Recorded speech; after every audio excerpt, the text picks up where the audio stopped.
Pues acá tenemos varias formas y tenemos la seguridad social como se divide en dos, en el régimen subsidiario y en el régimen contributivo.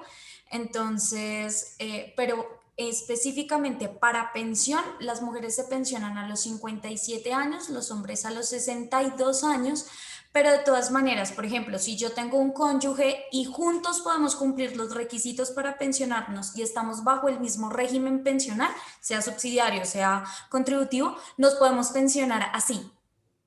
¿Me hago entender?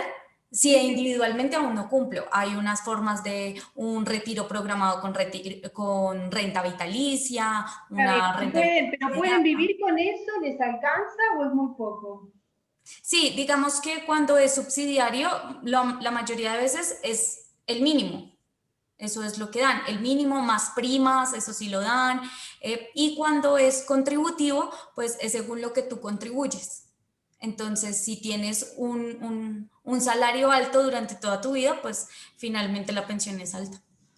Acá lo que se toman en cuenta son los últimos 10 años. No, acá sí es toda la vida. O sea, por ejemplo, a mí ya me tienen en cuenta lo que yo Hiciste un gano buen actualmente. trabajo cuando eras joven y los últimos años no tuviste suerte, se va a prorratear, se va a tener en cuenta toda la actividad laboral que has tenido. Está bueno eso. Sí, señora. Bien. Bueno, muy interesante. Gracias. Vamos, vamos entonces a terminar un poquito lo que tiene que ver con el contrato de fianza y a comenzar con cesión de derechos. No sé si vieron algo de cesión de derechos. No. Yo vi que estaba sin dar, por eso lo preparé. Bien, ahí les voy a compartir.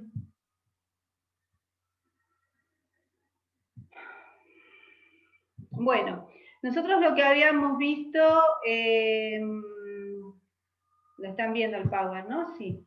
Nosotros lo que habíamos visto la última vez estaba vinculado a las causales de extinción. Vamos a ir acá. A las causales de extinción, creo que llegamos hasta acá. Las causales de extinción de la fianza. Bueno, la causa, ¿por qué se extingue?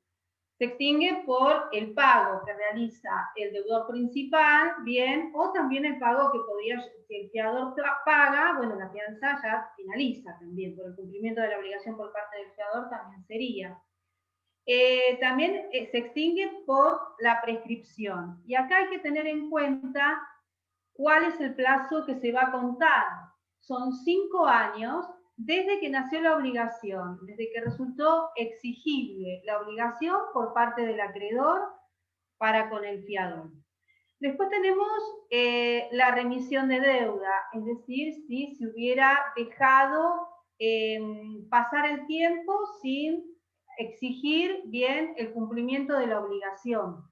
Si no le exigió la deuda al deudor principal, luego no podría exigirle al fiador.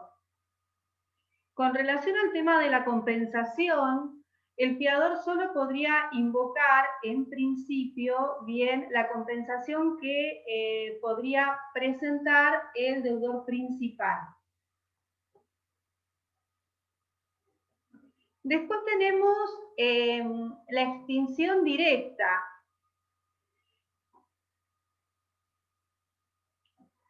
Tenemos, es decir, en el cual la fianza se va a extinguir independientemente de cuál sea la situación del contrato principal.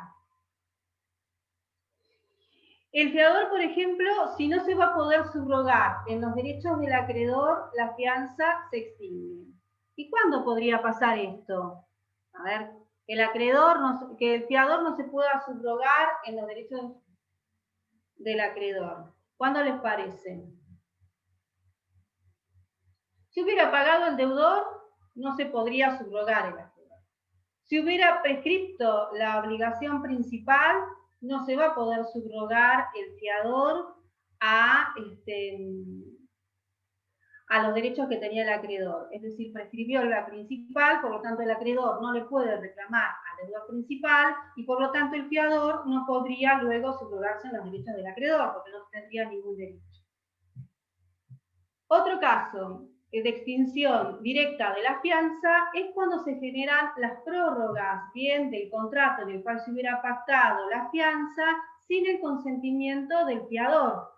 Prorrogamos el contrato de locación, prorrogamos el contrato que hubiéramos establecido la fianza, pero no llamamos al fiador para que preste su consentimiento. Por lo tanto, extinguido el contrato principal, se extinguiría la fianza, porque no lo llamamos al fiador para que firme. Si lo hubiéramos llamado, si él hubiera firmado, no se extinguiría, pero si no lo llamamos, si es sin su consentimiento, se extingue. También se extingue cuando ha transcurrido 5 años, como dijimos anteriormente, el plazo de prescripción de la fianza, en este caso sería de la fianza, y se va a tomar estos 5 años desde que se otorgó la fianza para el caso de obligaciones futuras que no hubieran nacido. Es decir, si se otorgue la fianza y esa obligación futura no nació, no se concretó, por lo tanto, a los 5 años se extingue la fianza. Un ejemplo de una obligación futura a 5 años, podríamos decir, bueno, voy a salir de garante un supuesto, ¿no? Cuando celebres el contrato de lo podría decir, cuando celebres el contrato de locación por la oficina donde vas a trabajar. Y yo hoy me comprometo como fiadora a afianzar esa obligación futura. Pero resulta que pasaron 5 años y esa promesa de fianza de esa obligación futura, como no se concretó la obligación futura, se extingue. También se extingue la fianza directamente cuando no se inician las acciones legales dentro de los 60 días. Es decir, si como yo les contaba en un momento, si el acreedor no le interesa entablar la acción judicial porque dice, dejemos que se acumule deuda, que se junte deuda, total, el fiador en algún momento se va a tener que hacer cargo. Y pasan 60 días y no le intimó, es decir, 2 meses, y no le intimó el pago al deudor principal y luego pretende iniciar las acciones y dirigirse contra el fiador o hacerlo responsable al fiador, si dejó pasar 60 días y no inicia acción dentro de los 60 días, va a tener problemas. Imagínense ustedes actualmente con la prórroga de los contratos de locación desde el momento de la pandemia y de la cuarentena, la prórroga de las ejecuciones, o sea, que no se puede desalojar, el tiempo que no se podía iniciar acciones judiciales. Bueno, acá lo importante va a ser que le haya interpelado, que lo haya constituido en mora, aunque sea que lo haya intimado, para que no se tenga por perdida este interés o esta inacción como un desinterés por querer cobrar. De todas maneras, está justificado porque hay un decreto que estaría como, por así decir, impidiendo poder concretar un proceso ejecutivo. Pero eso no obsta a que no se puede intimar mediante carta documento el cumplimiento de la misma. ¿Qué va a pasar? Que no vamos a poder intimar bajo apercibimiento de hacer acciones judiciales de inmediato, porque hasta que no estuviera, recuerden que se había prorrogado hasta el 30 de octubre, si no me equivoco, entonces hasta que no se cumpliera ese plazo, no se iba a poder intimar bajo apercibimiento de acción judicial. Sepan, de paso aprovecho para decirles, que ya el 25 de noviembre se dictó una resolución, con lo cual la justicia en pleno bien va a restablecerse en lo que sería Mar del Plata y Bahía Blanca, es decir que la idea es ya trabajar como lo hacíamos habitualmente y manteniendo en algunos casos el formato de teletrabajo o las audiencias telemáticas virtuales que han tenido buen resultado y seguramente han llegado para quedarse muchas de ellas. Bueno, vamos a ver ahora entonces el contrato de cesión o la cesión propiamente dicha. Cuando hablamos de cesión, tienen que tener presente que el Código Civil y Comercial va a regular lo que sería la cesión de derechos la cesión de herencia y la cesión de la posición contractual.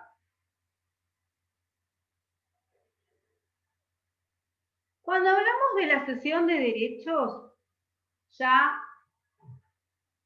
en su momento el código de Vélez-Arfield era sumamente amplio en decir todos los derechos que podían ser objeto de cesión. Decían, pueden ser objeto de cesión derechos presentes, futuros, litigiosos. Es decir, en principio, ¿qué vamos a poder decir? Derechos creditorios, derechos personales, derechos reales, ¿bien? Sí nos vamos a tener que detener en qué cosas no se pueden ceder, en qué derechos no se pueden ceder, qué clases de derechos no se pueden ceder, que ya los vamos a analizar. Cuando hablamos de la cesión de herencia, tiene que ver con una persona que ha sido declarada heredera, ya sea de un porcentaje o con relación a un bien, y que quiere ceder ese derecho. La herencia, bien, va a haber una declaratoria de herederos y la herencia lo va a constituir a él en una parte legitimada para poder transmitir, para poder operar jurídicamente con esos derechos que ha recibido como consecuencia de la herencia. Lo cierto es que sí y solo sí podemos hablar de cesión de herencia una vez que se ha producido el fallecimiento del causante. Es decir, una vez que ha fallecido el titular de derecho. No podríamos estar cediendo derechos hereditarios antes de que la persona haya fallecido. Eso está prohibido por ley. Bien, no, es una cesión que no produciría, no tiene efectos y está incluso prohibido por ley. No se pueden ceder derechos que uno no ha percibido por no haber fallecido la persona. Distinto es la cesión de los derechos de una sucesión que a lo mejor recién se han iniciado y que sabemos que la persona, bueno, en definitiva es el único heredero. Entonces, podría decir, bueno, yo te voy a ceder los derechos que tengo de la sucesión, una vez iniciada la sucesión, puedo ceder los derechos. Y ahí vamos a tener, por ahí seguramente, el plazo desde que se inició la sucesión hasta que se obtiene la declaratoria de herederos que convalida perfectamente que esa persona revestía la vocación de heredero. Ahora, esto de cesión de derechos, ustedes pueden decir, bueno, ¿y qué derechos puedo ceder? Si nos detenemos un poquito pensando en Vélez, ¿no? En todos los ejemplos que daba Vélez y todo lo que se dice de lo que se puede ceder, ¿por qué hacemos hincapié en los derechos? ¿Qué les parece? ¿Qué derechos conocemos? Y un poco cuando hablamos de qué derechos conocemos, tiene que ver con, cuando ustedes vieron Civil 1, se hablaba de derechos subjetivos y hay ciertos derechos que tal vez recuerden de aquella época. Los derechos inalienables, irrenunciables. Sí, estudiaron derechos inalienables, derechos irrenunciables, ¿como cuáles? Como el derecho a la vida, es más Bien. fácil. Está bien que hayas querido ese ejemplo. Ese es un derecho, el derecho a la vida. Esos derechos que vos decís, Paula, precisamente son los derechos que no se van a poder ceder. Están dentro de los derechos que no se pueden ceder. ¿Sí? Porque corresponden a la persona, son personalísimos. El derecho al nombre, a la vida, a la dignidad, todo lo que tiene que ver con esos derechos inherentes a la persona y los derechos personalísimos, esos no se van a poder ceder. Pero hay otros derechos. A ver, cuando pensamos en derecho, concretamente, ¿cuál puede ser? Patrimonial. Muy bien. Si lo miramos desde la mirada patrimonial, ¿cuál podría ser un derecho patrimonial? ¿Saben por qué les digo esto? Porque cuando vemos contratos, vemos todo muy tangible, muy material. Yo digo, compra-venta, está la cosa, pago el precio. Depósito, entrego la cosa, el otro la conserva, la custodia y le pago un precio. Muy bien. Locación, me dan la propiedad por un tiempo, tengo la tenencia, el uso y goce y pago un precio. Está todo lo que es material. Pero cuando hablamos de cesión, nos referimos a derechos. ¿Y qué ejemplos podemos traer de derechos? Porque estamos tan acostumbrados a trabajar con cosas concretas en contratos, que cuando hablamos de derechos, por ahí decimos, ¿qué ejemplo podemos encontrar de derecho? La identidad. Está bien, pero serían derechos que no se pueden ceder. De una propiedad. De una propiedad. ¿Y qué derecho, y cómo tiene que estar ese derecho de propiedad para que yo lo pueda transmitir y sea una cesión? A eso quería ir. ¿Quién lo dijo, Tomás? Sí. Caíste en mi trampa. Que sea, muy bien, vos dijiste derecho de propiedad. ¿Y en qué caso yo voy a ceder un derecho de propiedad y no estaría haciendo una compra-venta? Cuando no se escrituró todavía en el caso de un inmueble.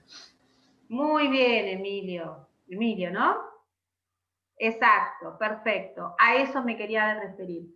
En el caso de una compra-venta de inmueble, es lógico que si yo hago lo que sería una escritura pública, voy a tener el título perfecto y voy a tener lo que decimos compra-venta.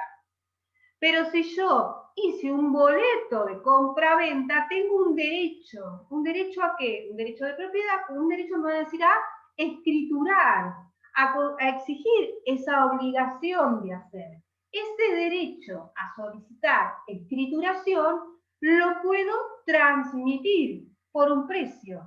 Y si transmito por un precio ese derecho, sería a través del boleto de compra-venta. Estaría cediendo ese derecho. Instrumentaría la cesión de ese derecho que yo tengo con relación al boleto de compra-venta mediante una cesión. ¿Por qué? Porque primero voy a tener un boleto y yo lo que voy a hacer es ceder el boleto. Voy a tener el boleto de compra-venta y el contrato de cesión del boleto de compra-venta. A compró la propiedad y se la cede a B mediante una cesión, formalizando la cesión. Y le va a entregar también, ¿qué? Le va a entregar el boleto y va a firmar la cesión. En ese caso estaría cediendo un derecho. Ahora, puede haber otros derechos. A ver, ¿qué otros derechos conocemos? Porque yo les dije les dije personales, reales, creditorios, intelectuales.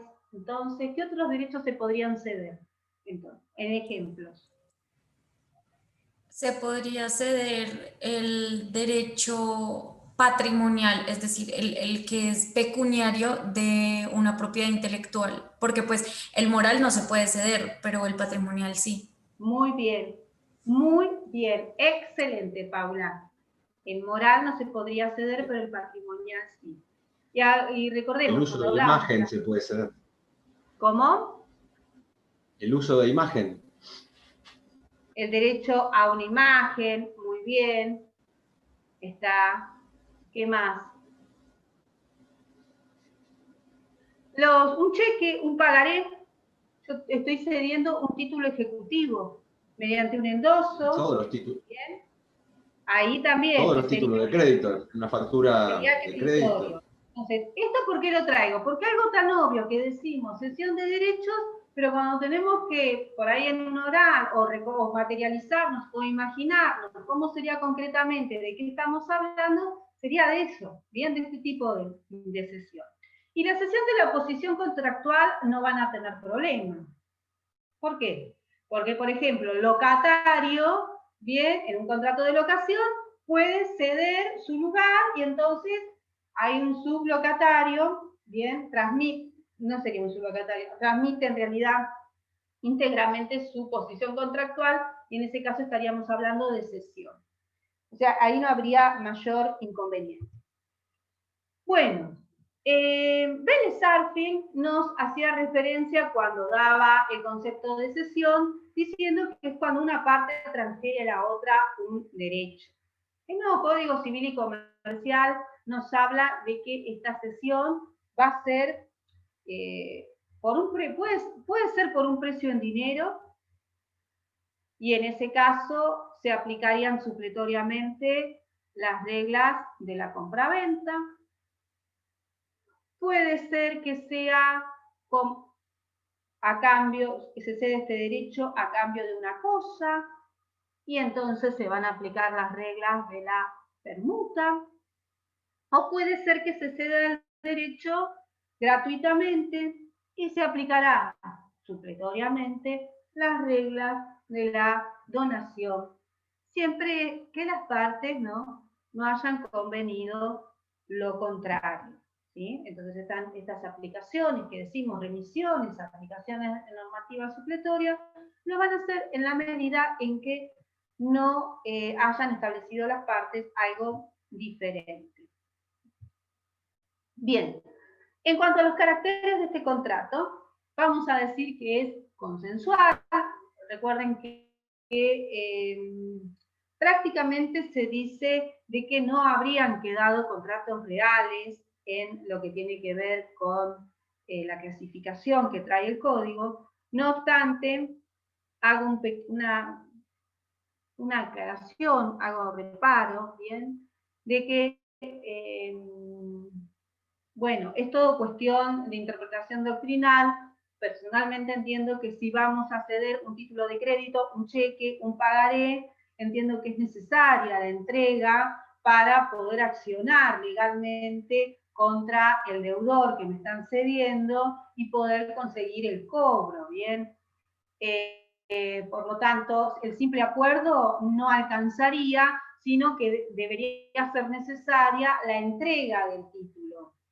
¿Y en qué se centra la discusión? Bueno, en que si es consensual, yo le tengo que intimar a que me entregue el título, porque, y si fuera real, no estaría, ¿no es cierto?, el contrato convalidado, mientras que no me haya entregado el título. Yo pienso que, a ver, si nos focalizamos un poquito saliendo de lo teórico y nos focalizamos un poquito en la cuestión práctica, y entramos en lo que sería títulos y valores, difícilmente, porque ¿cómo jugaría esto?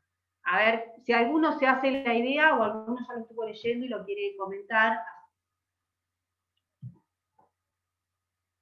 ¿Alguno se hace la idea cómo funcionaría el tema de cheques, pagarés, títulos y valores, que se cedan y cuál sería el motivo, el fundamento de transmitir esto?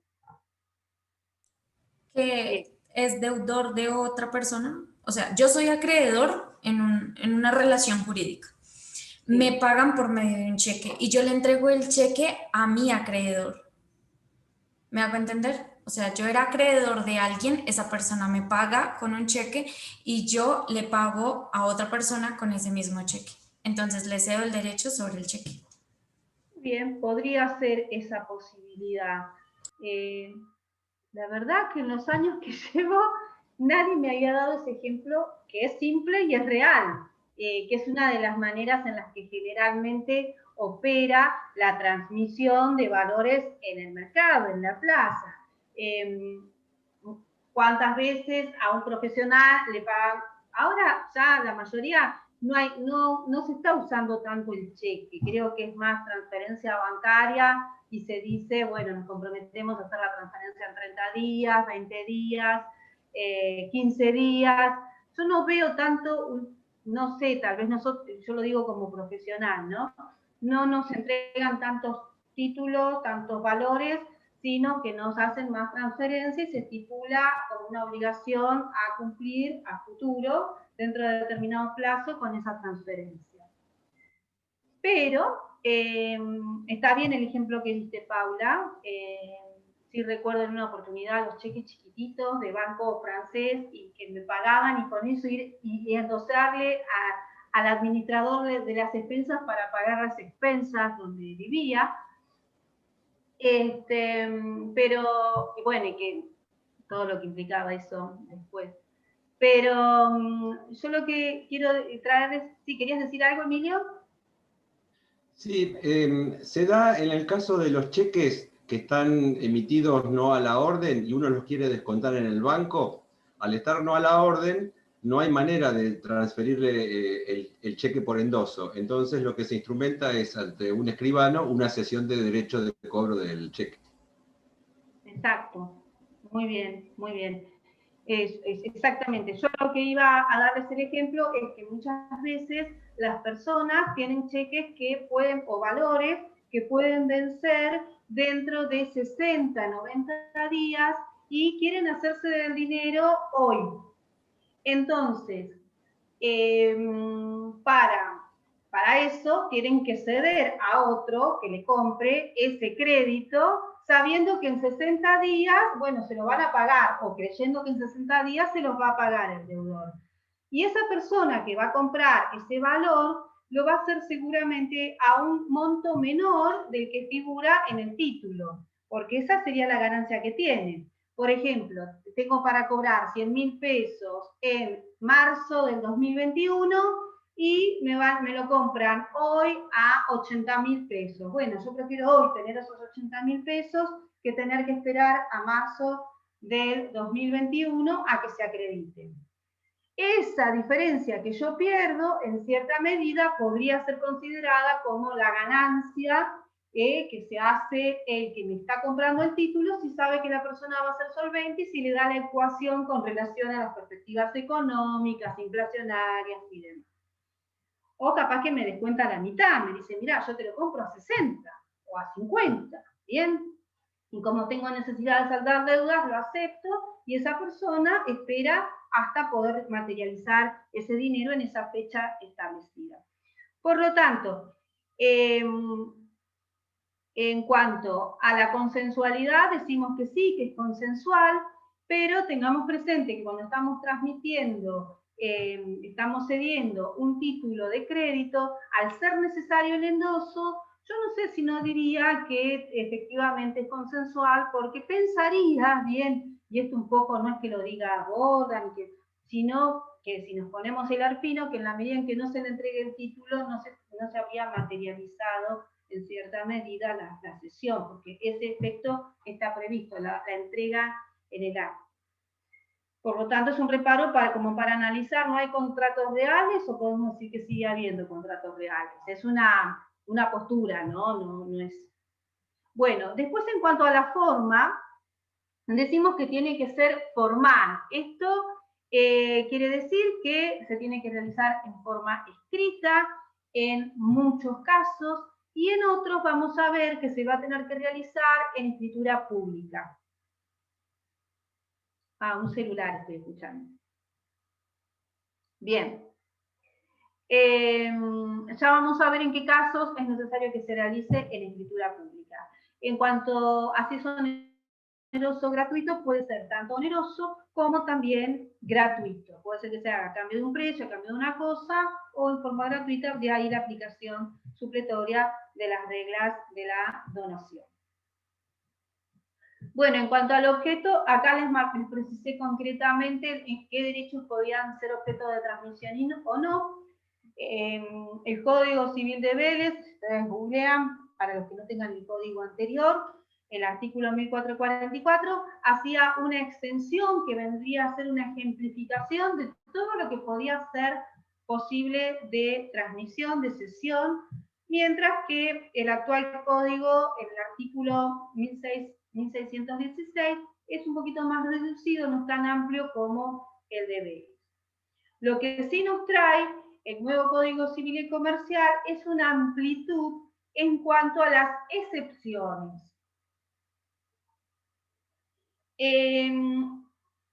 Vamos a ver entonces qué derechos no pueden ser objeto de cesión. Y no se van a poder ceder aquellos que estén prohibidos por ley. En principio, bien, si la ley a mí no me permite poder cederlos, no podría realizarlos. Por ejemplo, muchos de los que vamos a nombrar más adelante están establecidas las prohibiciones por ley.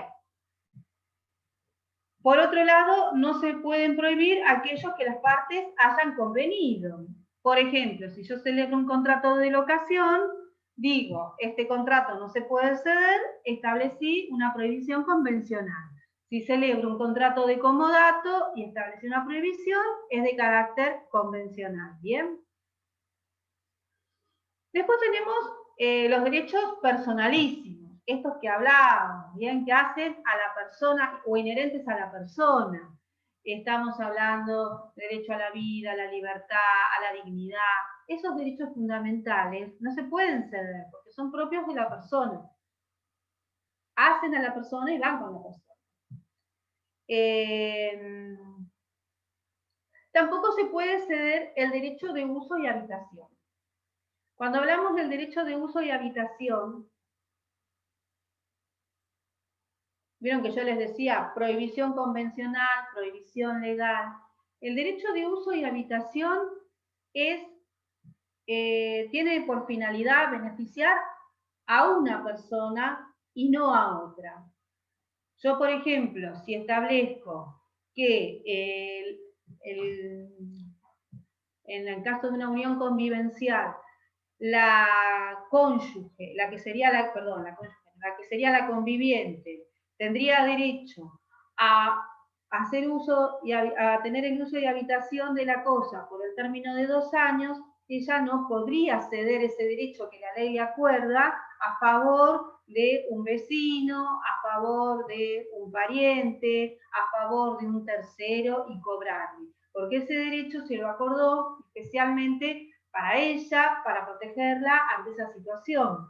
Entonces, lo mismo que el derecho de uso y habitación que se acuerda mediante un usufructo. Es decir, en el usufructo está, decimos, desmembrado, y por un lado tenemos la titularidad de la propiedad y por el otro quien va a usarla, ese uso y habitación que se establece de carácter vitalicio. En ese caso no se podría ceder el uso y habitación, bien, porque la idea es beneficiar a esas personas a las cuales la ley le otorga, valga la redundancia, ese derecho, ese beneficio. Tampoco puede ser objeto de cesión la esperanza de sucesión. La esperanza de sucesión que está vinculado con esto que les había comentado al principio, que es que una persona ceda una herencia que todavía no la tiene porque el titular de ese derecho que va a recibir no ha fallecido. Entonces esa esperanza de sucesión, ay, cuando muera mi tía, yo te voy a ceder yo te cedo la casa y te la cedo hoy, esa esperanza de sucesión está prohibido por ley. Y este es un ejemplo de una prohibición por ley, la esperanza de sucesión. Tampoco se pueden ceder los pactos de preferencia que se acuerdan en la compraventa, y esto es establecido por disposición legal. Pensemos que estas prohibiciones por disposición legal, entonces, ¿qué carácter van a tener? Van a tener el carácter de orden público, ¿sí? En el cual las partes no van a poder acordar algo diferente. Tampoco se pueden ceder las jubilaciones, las pensiones. El hecho de que se autorice a una persona como apoderado a poder concurrir a cobrar porque el jubilado, el pensionado está discapacitado, no puede ir o es una persona que se pone a riesgo, no quiere decir que le esté cediendo bien al mandatario la jubilación y la pensión. Tampoco los alimentos futuros. Esto acuérdense muy bien. No vaya a ser cosa que en una ejecución de deuda, el abogado de la tarjeta de crédito le diga, señora, a usted dice la señora, no, yo no puedo pagar porque mi marido me debe la cuota de alimentos. Si usted quiere, yo le cedo todos los alimentos que vaya a percibir de ahora en adelante. Todos lo que fueran esos alimentos futuros no los puede ceder. Con relación a los atrasados, hay interpretaciones doctrinarias, pero en principio no podrían ser cedidos, podrían cederse a lo mejor en un porcentaje. Pero los alimentos futuros, lo que está por venir, prohibición expresa por la ley. ¿sí? Tampoco se puede ceder en los derechos del contrato opción. Acá puse contrato. Contrato opción. ¿Qué es un contrato opción? Imagínense que yo estoy acá alquilando un departamento en Mar del Plata y tengo la opción, finalizado el contrato, de poder comprar la propiedad. Y se acordó en qué valor podría llegar a comprarla. Esa opción que me dan a mí, me la dan a mí, no se la dan a cualquiera. Por lo tanto, en principio, ese contrato opción que está incorporado no podría ser objeto de cesión, ¿sí? Tampoco podría ser objeto de cesión. ¿Por qué? ¿Por qué esto? Porque se quiso privilegiar una situación o la opción de continuar en el contrato. Entonces yo simplemente, dice, será renovado a opción del locatario. Bueno, en la medida, ese derecho lo tiene el locatario, no una persona que no sea locataria y que diga mañana quiero ejercer esta opción y nunca tuvo ese carácter de locatario. ¿Bien? ¿Qué quiero decir con esto? Que se tuvo en cuenta las particularidades que venían contratando, el tiempo, bien, las circunstancias, la calidad de ese contratante. Por lo tanto, cuando se otorga una opción, se ha tenido en cuenta esa situación. La indemnización por accidente tampoco se puede ceder, ¿sí? La vivienda protegida, cuando hablamos de si la protegida por el 244, tampoco puede ser objeto de cesión. En todo caso, habrá que desafectarla. Si se quiere ceder, y para desafectarla van a tener que firmar todos aquellos beneficiarios. Tampoco se pueden ceder deudas, bien, o solamente deudas, salvo que el acreedor preste su conformidad. Y acá, bueno, podríamos sentarnos a debatir un poquito, ¿no? Y a pensar en por qué no.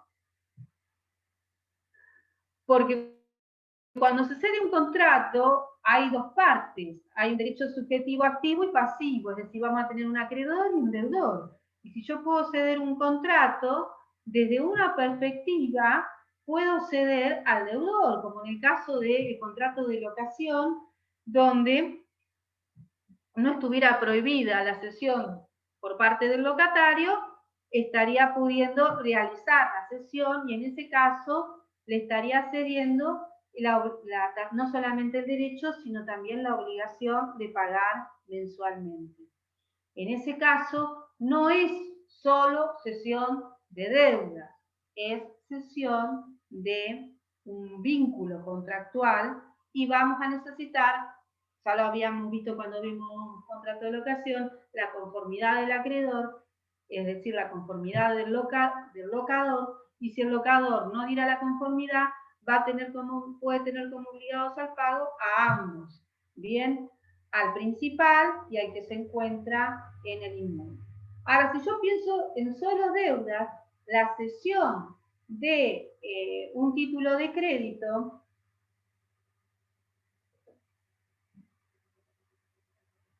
lo que me está transmitiendo a mí es un crédito y es un deudor. No lo pensemos como que la cesión de crédito no podría ser. O sea, yo estoy cediendo un crédito, no estoy cediendo a alguien que se va a hacer cargo de deudas. Es alguien que se va a hacer cargo, estoy cediendo la posición de acreedor, no estoy cediendo la posición de deudor. Cuando hablamos de cesión de deudas o asunción de deudas, es muy probable que lo imaginemos desde la perspectiva de la transmisión de un fondo de comercio.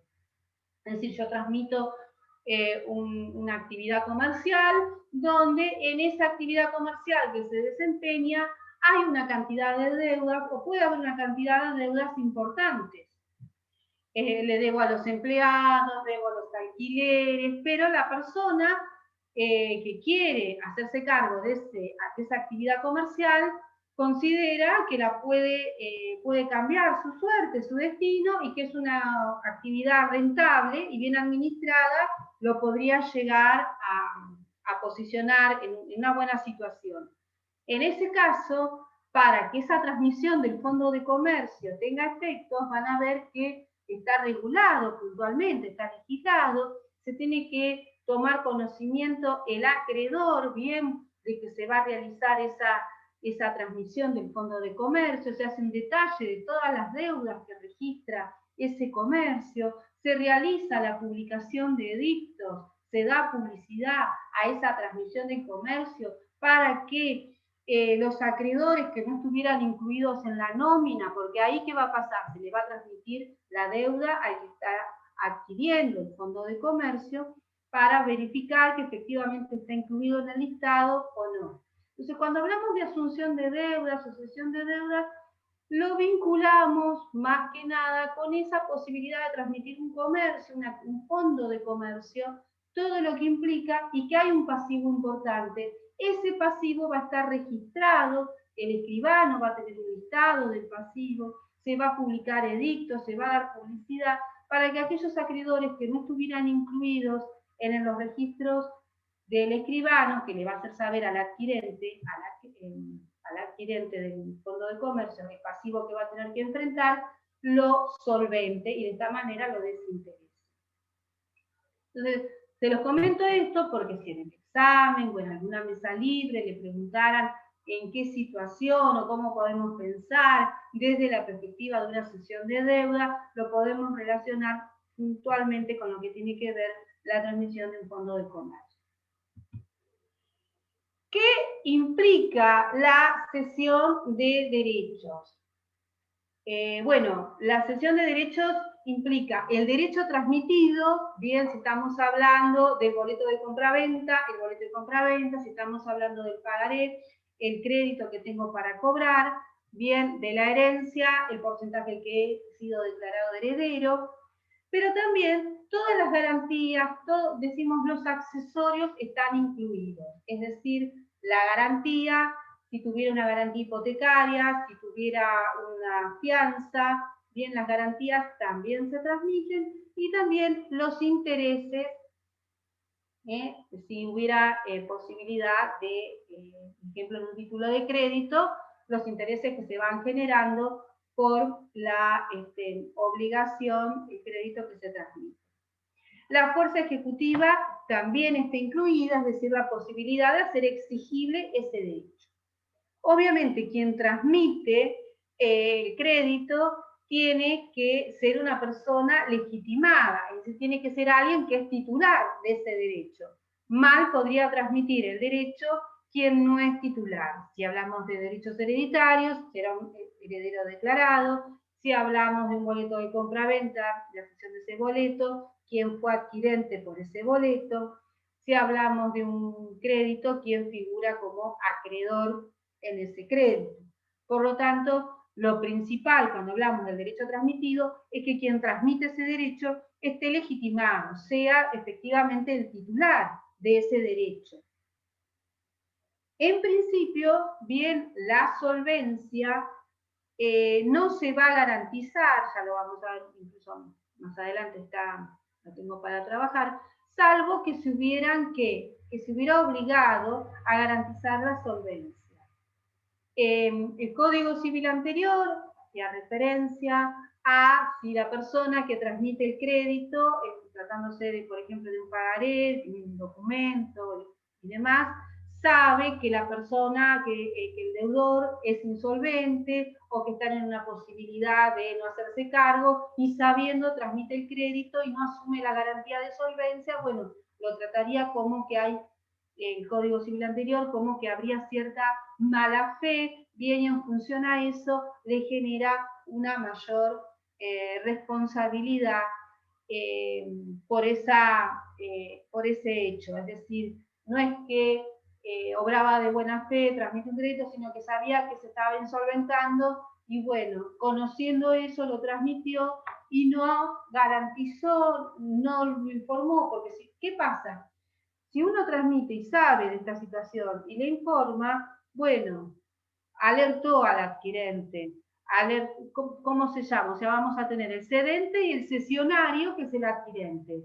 Si el cedente le hizo saber al cesionario esta situación, bueno, lo adquirió a menor precio y ya sabía que asumía ese crédito con un riesgo, que se estaba insolventando. Ahora, si el cedente lo transmite sabiendo que se está insolventando y no le avisa ni nada, está obrando de mala fe. Y entonces eso lo veíamos muy claramente como un tipo de evicción, bien de responsabilidad por parte del cedente al momento de efectuar la cesión, es decir, que estaba comprendido, o sea, a mí me gustaría que eso lo pudieran ver también por el código anterior, estaba comprendido bien esa garantía en la medida en que hubiera obrado de mala fe. Cuando hablamos de clases de cesión, tenemos la cesión total y la cesión parcial, es decir, que se puede ceder en su totalidad, como dice la palabra, o un porcentaje. Después tenemos la cesión en garantía, que está regulada en el artículo 1615 y después se ejemplifica con el 2232, 2233, que ahora ya vamos a leer el 1615. Y después tenemos el tema del derecho inexistente y las consecuencias que eso acarrea. Acá, si una persona transmite un derecho que no existe, es responsable, ¿bien? Y si obró de mala fe, bueno, pensamos que ha obrado de mala fe porque ha creado ese derecho cuando en realidad no existe, la responsabilidad va a ser mayor.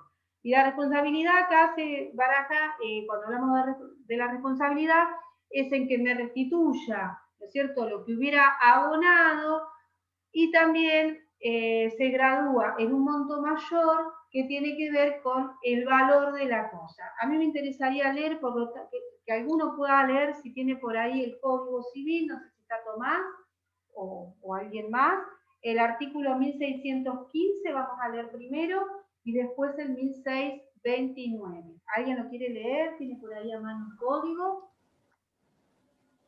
Así descanso un poquito. Leo yo. A ver, Emilio, bueno. 1615. Cesión en garantía. Sí. Si la cesión es en garantía, las normas de la prenda de créditos se aplican a las relaciones entre cedente y cesionario. Está bien. Esto tiene que ver con que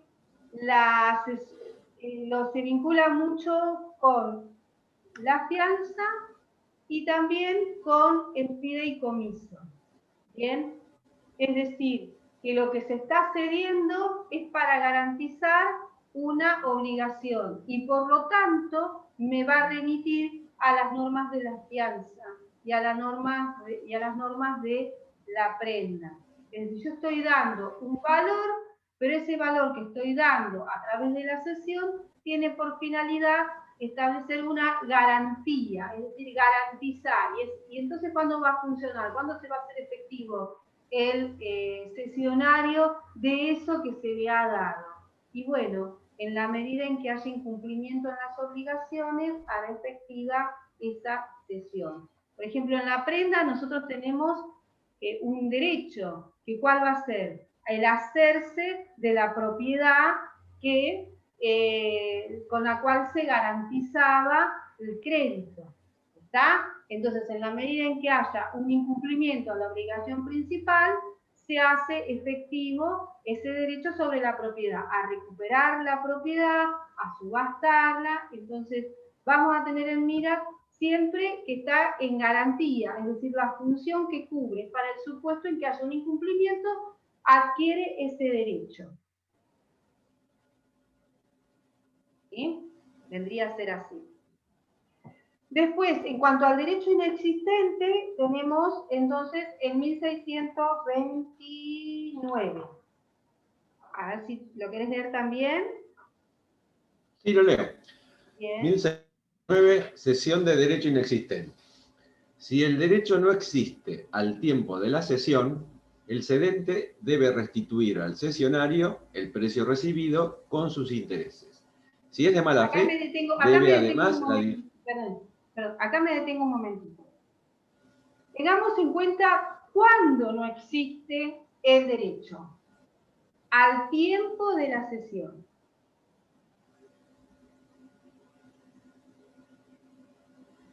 El derecho no existe al tiempo de la cesión.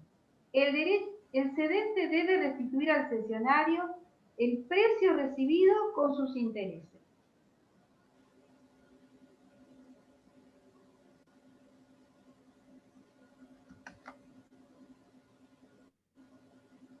Acá, bien, lo que tenemos que tener presente es que la persona que está transmitiendo la cesión no revestiría el carácter de legitimado.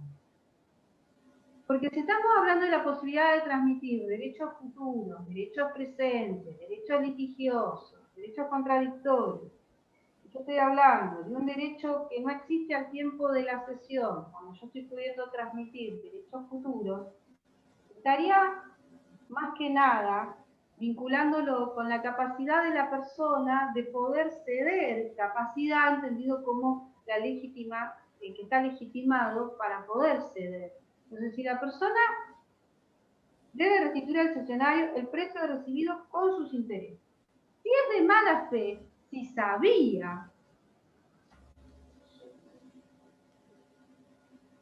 si es de mala fe, y ahí viene la diferencia, que va a haber que probar que era de mala fe, deberá además el valor real del derecho cedido y el precio de la cesión.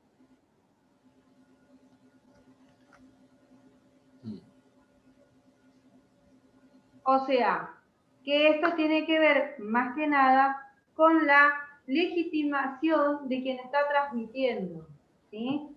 La cesión de un derecho inexistente es inexistente porque él no está legitimado, porque se pueden ceder derechos futuros. Yo puedo ceder algo que todavía no tengo y que voy a tener, con tal que no sea la herencia futura. Por ejemplo, puedo ceder el derecho a la venta de la cosecha del 2021. Pero si ¿Pero yo eso sé... implica una promesa de cesión? Como promesa de cesión, concretamente, porque la cesión es sobre una cosa que es un derecho que yo voy a tener a poder efectivizarlo. Lo puedo ceder con riesgo de que exista o no, con riesgo de que exista en mayor o en menor medida. Bien, ahora, si yo estoy cediendo algo de lo cual no lo voy a tener, imaginemos que yo estoy cediendo la cosecha de una cosecha que nunca voy a tener. Entonces, en ese caso, sí hay responsabilidad. Y si yo sabía que nunca la iba a tener, si yo tenía conocimiento, obré de mala fe.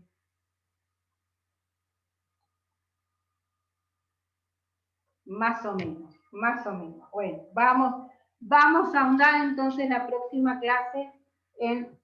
Esto tiene que ver con la legitimación de quien transmite y no con si la cosa existe o no, en la medida en que está habilitada la cesión de derechos futuros. Y la cesión de un derecho futuro, hoy, si yo lo transmito como que existe, estaría mal. Si yo lo transmito como un derecho futuro, estaría bien en la medida en que ese derecho me vaya a corresponder. Pero si yo sé que no me va a corresponder, en ese caso es inexistente.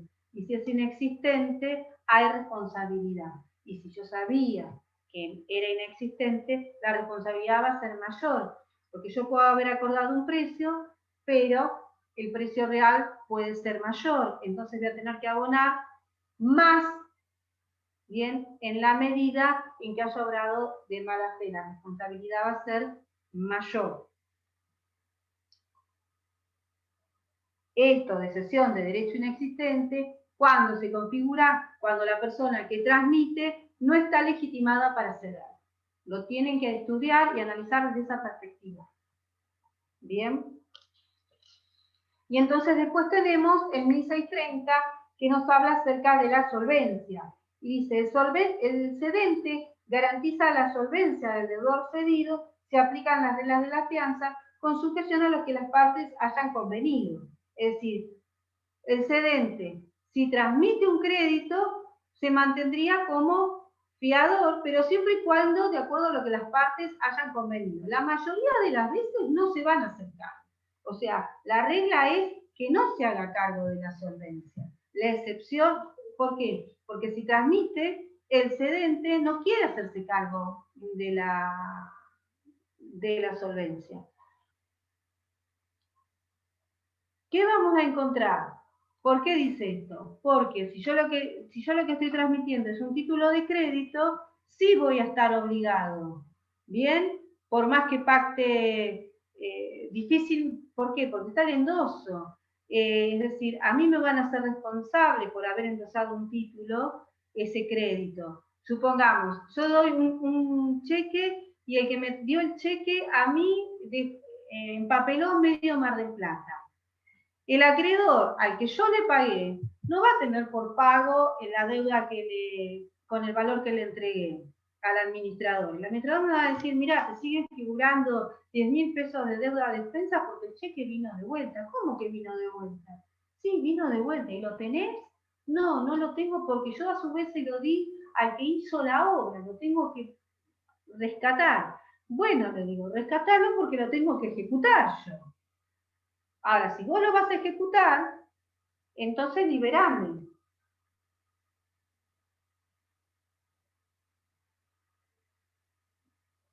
Más o menos como para que vean. Bueno.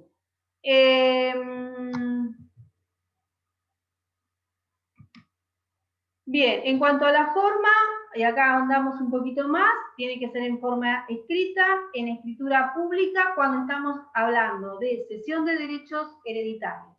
Ustedes van a ver, o el día de mañana, cuando sean, y ya con esto voy terminando, vamos a seguir con sesión en la próxima clase, a retomar. Ustedes van a ver que cuando realicen una sucesión, si alguno de los herederos quiere ceder su parte, el juez le va a solicitar que lo haga a través de un acto mediante escritura pública con un escribano interviniente.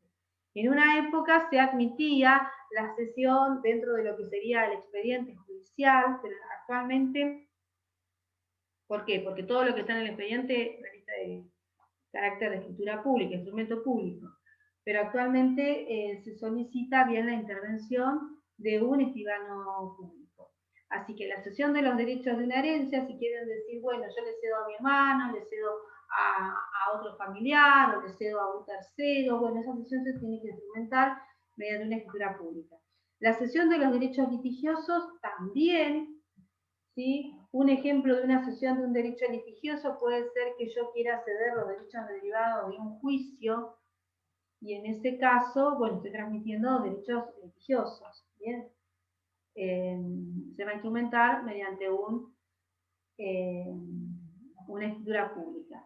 También la cesión de los actos que constan en escritura pública. Es decir, si una hipoteca figura en una escritura pública y yo quiero ceder el crédito con la garantía hipotecaria, lo voy a tener que hacer también en escritura pública. Y hay casos en donde la cesión se formaliza con el simple endoso, bien como sería en los títulos y valores cambiarios. Entonces, la forma en la cual se realiza la cesión puede ser escrita, mediante un instrumento privado. Si no se cumple esta forma escrita, conforme van a ver el criterio que presenta Borda, les dice que puede llegar a aprobarse por cualquiera de los medios que habilita la ley, ¿sí? Es decir, que se podría aprobar por otro medio. Con relación a la escritura pública, ya acá reviste una formalidad y hace a la validez, por lo tanto se tiene que realizar en escritura pública porque es Es así, es la solemnidad que establece. Y el endoso en los títulos de cambio. Después lo que tenemos, a ver si lo tengo acá, sí. Bueno, tiene que ver con las obligaciones que se generan, ¿bien? Y acá una de las cosas más importantes, bueno, van a tener ustedes cedente, cesionario. El cedente generalmente va a ser un acreedor y el cesionario va a pasar a ser el nuevo acreedor. Acá, bien, lo que decimos es que lo que se transmite es el derecho y la titularidad de ese crédito, es decir, lo que va a tener que demostrar o que acreditar el cedente es que efectivamente él está en condiciones de poder transmitir.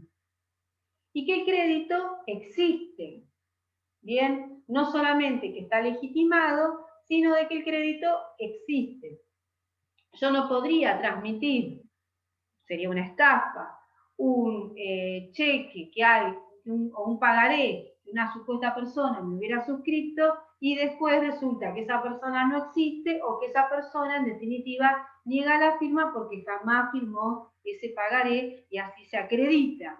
Entonces, no solamente tengo que ser realmente acreedor, titular de ese derecho que estoy transmitiendo, sino también que tiene que existir ese derecho. No voy a transmitir un derecho de propiedad intelectual o no voy a transmitir un derecho de un boleto cuando en realidad es algo dibujado y realmente no soy el titular de ese derecho y ese derecho no existe con relación a esa cosa que estoy transmitiendo.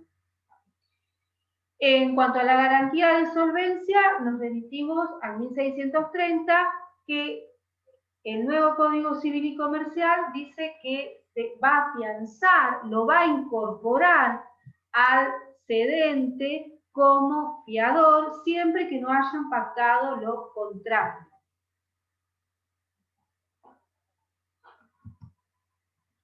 Y después vamos a tener otros efectos, que esta es la mirada a donde mayor acento poníamos y ponemos cuando hacemos la sesión, que tiene que ver con todo ese engranaje que se da entre el deudor cedido y los terceros. Cuando ustedes vayan a leer en Borda o vayan a leer en el Código Civil que se habla de terceros, tienen que pensar en que esos terceros son los acreedores del cedente. O sea, son terceros interesados, son los acreedores del cedente. Entonces acá nosotros pensamos entre el deudor cedido y la relación entre el tercero. ¿Qué es lo que pasa? Ya voy mirando la hora para que no. ¿Qué es lo que pasa? Cuando una persona cede un derecho, los acreedores, si el cedente tenía acreedores y los acreedores querían ir contra ese derecho que tenía el cedente, puede ser que estén atentos, pueden ser que estén interesados, o puede ser que hayan trabado cautelares sobre ese derecho que está transmitiendo el cedente. Entonces, va a ser muy importante tener en cuenta la fecha en la que se establecieron las cautelares, los embargos por parte de los acreedores del cedente y la fecha en la cual se transmitió el crédito al cesionario. Si la fecha en la que se transmitió el crédito al cesionario es anterior, es antes a que se produzca el embargo por parte de los acreedores del cedente, ¿qué va a prevalecer? Va a prevalecer la cesión. ¿Bien? Esto después lo voy a repetir porque tal vez ya estén cansados. Va a prevalecer la cesión. Entonces, el cesionario, el nuevo acreedor, porque el cesionario pasa a ser nuevo acreedor, ¿qué va a hacer? Le va a decir a los acreedores, no, ustedes no pueden embargar sobre este derecho, porque este derecho me lo transmitió el cedente antes de que ustedes embarguen. Así que este derecho es mío. Se los hago así gráfico para que lo entiendan. En cambio, si el tercero, los acreedores del cedente, embargaron el derecho antes de que se efectúe la cesión, el cesionario va a tener que ir contra el cedente, ¿bien? Porque se va a ver perjudicado por el embargo que traban los acreedores en ese crédito que él adquirió. Y acá, ¿qué va a ser lo importante? ¿Cuándo vamos a saber que se produjo la cesión? Para saber cuándo se produjo la cesión, es importante saber la fecha de la notificación al deudor cedido. ¿Cómo sabe el deudor que el crédito se ha cedido y a quién le va a tener que pagar? Porque va a tener un nuevo acreedor, el acreedor que tenía excedente, era precedente, y el nuevo acreedor, o sea, el cesionario. ¿Cómo sabe el deudor cedido a quién le tiene que pagar? Porque recibe una comunicación, recibe una carta, documento, una notificación fehaciente que le indica que a partir del día de la fecha, a quien, como se ha operado una cesión, a quien le tiene que pagar el crédito es a esta persona, fulano de tal, y no a otro. Y una vez que se envía esa notificación, bien, se genera lo que sería la publicidad de la cesión y por lo tanto, si aparece un acreedor, yo le voy a decir, no, a mí me transmitieron esta cesión y esta fecha de la notificación hace efectos para que se tenga por válida que fue antes o que fue posterior de acuerdo al embargo. No sé si van más o menos interpretando, lo vamos a retomar la clase que viene también. Entonces yo voy a tener en consideración la fecha en la que le avisé al deudor cedido que se había producido la cesión para que los terceros bien respeten al crédito que adquirió el cesionario si es que su embargo es con fecha posterior. ¿Entendieron algo de esto más o menos? La parte final por ahí. Sí, profe. Lo vamos a graficar bien, pero bueno, la idea es que cuando ustedes vayan a los libros y se habla de terceros, esos terceros son los acreedores del cedente. Los acreedores del cedente que le quieren embargar el crédito al cedente, pero que cuando llegan a embargarle ya lo transmitió. Y como lo transmitió, el cesionario, que pasa a ser el nuevo acreedor, le tiene que oponer la cesión y para eso le va a mostrar la fecha en la cual se perfeccionó la cesión con la notificación al deudor cedido.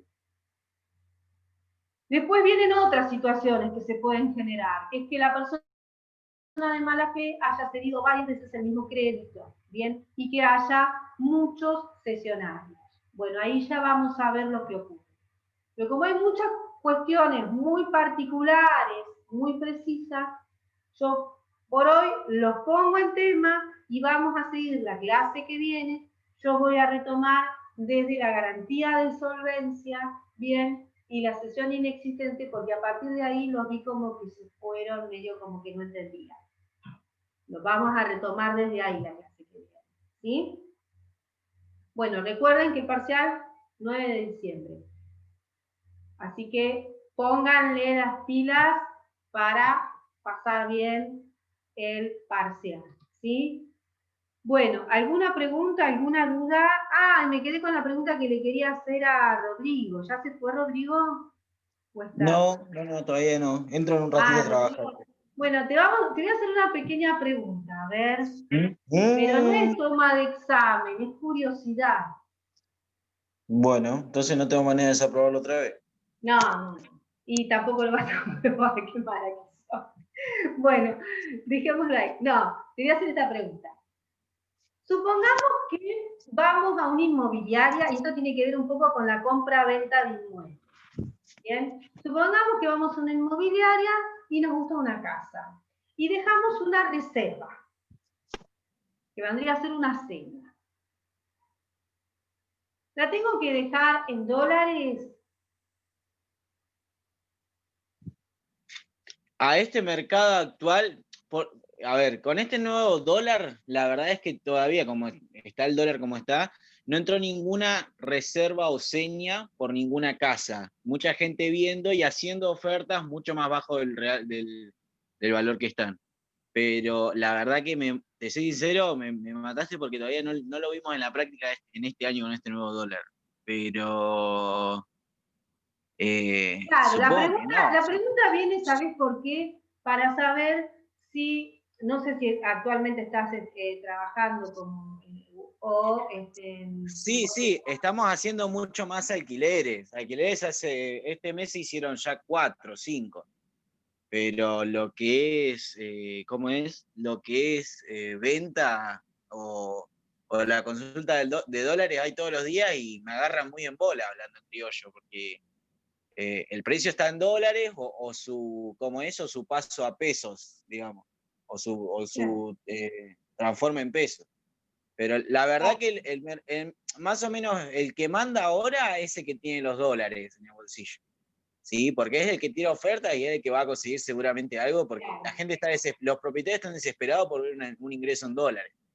Claro, no, Es la sí, moneda. la pregunta venía, te comento, la pregunta viene por lo siguiente, diciendo que es casi imposible conseguir ese monto en dólares y lo mismo que para adquirir una propiedad, diciendo que la moneda de curso legal es el peso.